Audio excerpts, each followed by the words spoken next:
Okay, today is lesson 2.5 and we are going to be learning how to model the fraction division problems. We're going to start out with our 4 do now problems, so go ahead and pause the video or do this work on page 92, number 3, 4, 5, and 6. Okay, you should be resuming your video. We're going to correct these together. So number 3, Raymond bought a dozen ears of corn for $1.80. What is the cost of each ear? So $1.80 divided by 12 ends up being 15, so 15 hundredths, which would be the same as 15 cents. So it's 15 cents each ear. Then we have a 1 8/10 of an ounce jar of cinnamon costs $4.05. What is the cost per ounce? So we have 4.05 in the inside. We're dividing by 1.8. We do have a decimal in the divisor, so we need to move it. And then when we do that, we also move it one time in our dividend. So we have to be really careful where we're placing our digits so that when you shoot your decimal straight up, it goes right behind the 2. So when you figure this out, the division out, you should have $2.25 per ounce. Then we have Rose bought 7/20 kilogram of ginger candy and 4/10 of a kilogram of cinnamon candy. Which did she buy more of, and explain how you know. So I set up the problem to be a problem of inequality, and I wanted to compare decimals. So I took my 7/20 and I had gotten a hundredth on the bottom, so I could make it into hundredths.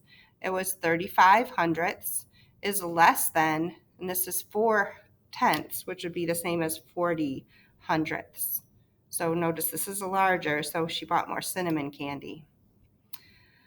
All right, for this one, we are needing to change our fractions into decimals so we can compare. And the first one was a little easier with the fifths on the bottom because I could make my fifths into tenths by multiplying the top and bottom by 2. And then I can just write 3 6/10. So that one was easy to put in a decimal. The other one, you have to stick your bottom number of your fraction on the outside and the 5 on the inside, add some zeros, do the division, you'll get 625 thousandths. But remember, there's a whole number there, so you have to put the whole number in front. Now we can compare these numbers. So the first one in the list from least to greatest is 3 3/5, 3 5/8, and then this one was already in a decimal, 3 7/10. Okay, hopefully you did pretty good on those. Next, we are going to move on to our lesson 2.5. All right, so modeling fraction division. So what we're going to do is we're going to always start with, and you know how we have those fraction bars, we're going to start with a whole fraction bar. So you can just know what we're comparing that to. That will be our one whole. And so if I'm doing 2/3, I want to start with 2/3 and then I'm going to divide that up into 4s. I need to actually split this in so that it at least looks like 2/3. So I split it into 3 equal pieces, and 2 of those will be 2 of the thirds. So this is 1 of the thirds. This is the other third. So 2/3 divided by 4. So I have to take that and I have to divide it into 4 sections. Okay? And then I have to figure out what is half of a third. And if you could look at a fraction bar right now, you would see that it is 1/6. We will get those out, so you'll be able to look at those in class too. You can also go to the Student Interactive Edition, and they have some fraction bars on there for you to see how that lines up. But actually, if you're taking half of a third, that would be a 1/6 because 2 times 3 is 6.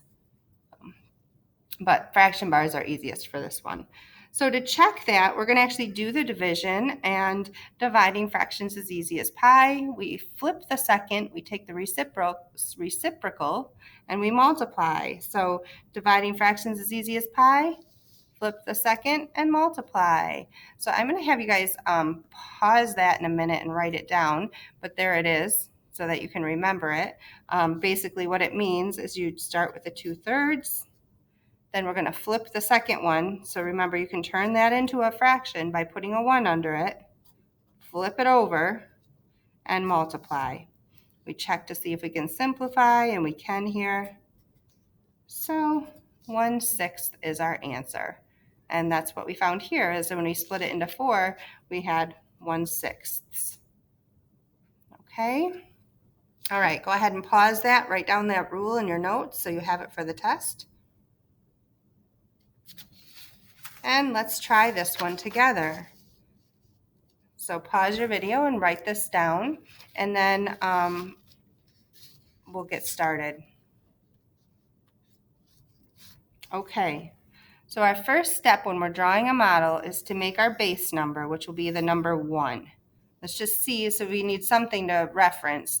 We're gonna be starting with 5/6. So first we should take this one block and divide it into 6 pieces. So there's my center. I'm gonna put 3 on both sides. Now I have 6 pieces, and I'm only gonna use 5 of them. Each of these are worth 1/6. Okay, you're going to probably want to pause your video right here and write that down. Okay.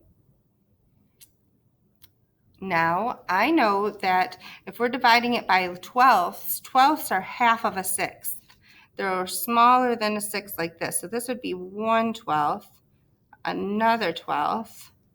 So all of these are going to get divided by 12ths, which are tiny, like that. So 1/12, you could write it on all of these, and then we're going to count how many, and that will be our answer. This is 1, 2, 3, 4, 5, 6, 7, 8, 9, 10. I have 10 of those. Let's check our work. Okay, so dividing fractions is easy as pie. Write the first one down, flip the second, and multiply. I'm going to look to see. I have some 6 and 12 both have a factor of 6. Whoops, 6 goes into 6 once. 6 goes into 12 twice. 5 times 2 is 10. 10 over 1 is the same as 10. So I have the same answer in both spots. All right, pause your video and write this one down. Go ahead and try this one all on your own. Do the one whole, split it into 3 parts, make your blocks for 2 of the parts, and then you're going to be dividing it into 2/6. And 6 are half the size of a third. Okay, so if you have 2 of them, that's the same size as a third, which is confusing right now, but I want you to go ahead and try this, and then if you're stuck, I'm going to go over it with you in just a minute. Okay, trying this now. So we need our base block, which is our one whole, and this one's split into thirds. Do 2 of those thirds, 1/3 and 1/3. And now 1/6 is half of a third. Okay, so let's put our 1/6 in there. And this one, they're using 2/6 at a time. So that's 2/6, and this is 2/6. So we have 2 sets of those 2/6. So I think my answer is going to be 2. Now I need to check it. So I write my first fraction down just as it is. Second one, I take the reciprocal, flip it over. Then I'm going to multiply instead of divide. And I simplify. And I get 2 over 1, which is the same as 2. All right, now it's not going to be that hard today making models, because you will have the pieces in the program and they'll help you with that part a little bit. So just do your best, and you can do your Think Central assignment.